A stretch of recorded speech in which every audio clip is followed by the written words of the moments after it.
Transisi kendaraan berbahan bakar fosil ke kendaraan bermotor listrik berbasis baterai merupakan keniscayaan yang akan dilakukan oleh sebagian besar masyarakat dunia, tanpa terkecuali masyarakat Indonesia.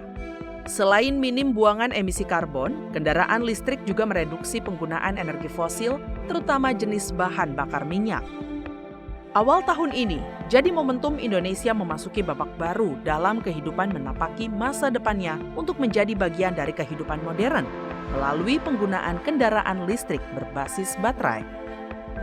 Semua mata tertuju pada upaya percepatan transisi dari kendaraan berbahan bakar fosil ke kendaraan listrik yang dimulai dari sepeda motor, di mana pemerintah menargetkan sebanyak 2 juta sepeda motor listrik akan mengaspal di Indonesia pada tahun 2025 mendatang.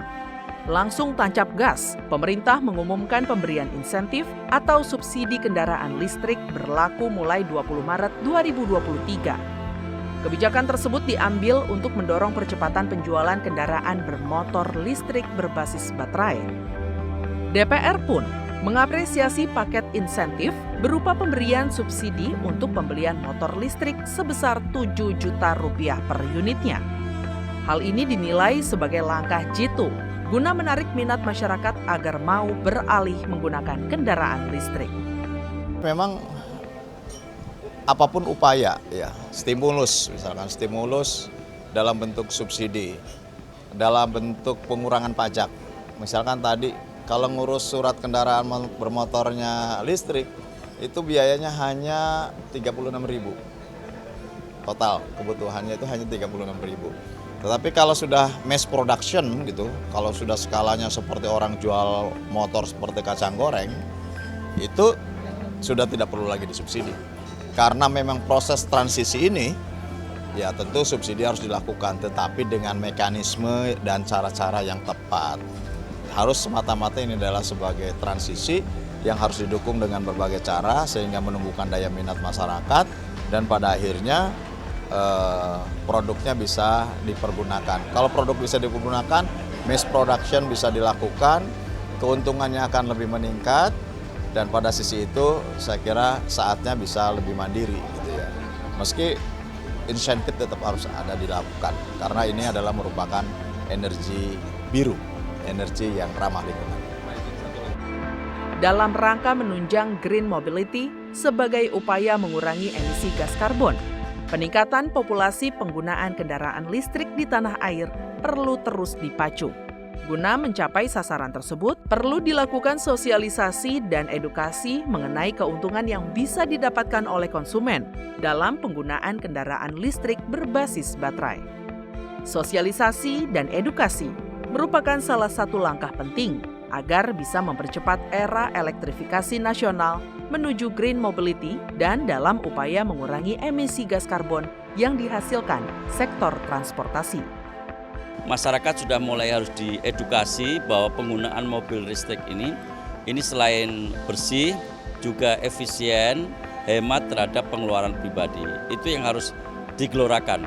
Sangat baik sekali ya, apalagi di tengah-tengah kita, negara kita ini penghasil emisi karbon itu sangat besar sekali, terutama dari baik itu kendaraan roda 2, kendaraan roda 4, karena memang transportasi publik kita masih belum terbangun secara terintegrasi.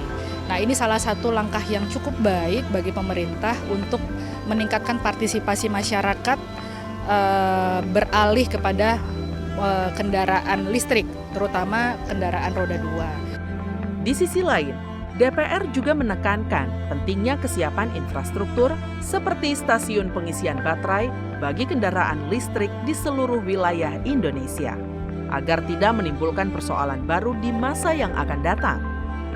Ketersediaan charging station kendaraan listrik dinilai masih sangat terbatas dan belum menjangkau wilayah-wilayah pinggiran kota. PLN harus secara bertahap membangun charging station agar ketersediaan stasiun pengisian baterai di tengah-tengah masyarakat semakin mudah didapat. Untuk motor sebenarnya tidak memerlukan tempat khusus ya, bisa dicas di rumah asal kapasitasnya kira-kira di atas 2.200 atau sekitar 2.200. Namun perlu kami ingatkan, pengguna motor itu sebagian besarnya justru adalah konsumen listrik dengan daya 2200 ke bawah. Sehingga tentu saja perlu ada inovasi baru sehingga charging ini bisa dilakukan oleh rumah yang 2200 ke bawah. Atau ada banyak stasiun-stasiun yang bisa menyediakan charging di tempat-tempat tertentu sehingga bisa mengisi baterai secara masif. Utamanya adalah ketika ini menjadi sesuatu yang beramai-ramai masyarakat konversi kendaraan mereka kendaraan listrik, infrastrukturnya harus siap. Jangan sampai di tengah jalan terjadi kemacetan karena mereka kehabisan daripada listriknya gitu loh. Dan mereka tidak tahu harus mengisi kemana dan lain sebagainya. Ini sangat penting sekali. Ya jangan tengah jalan macet, dia berhenti dan dia harus dorong-dorong. Nah, itu menjadi suatu sumber kemacetan baru.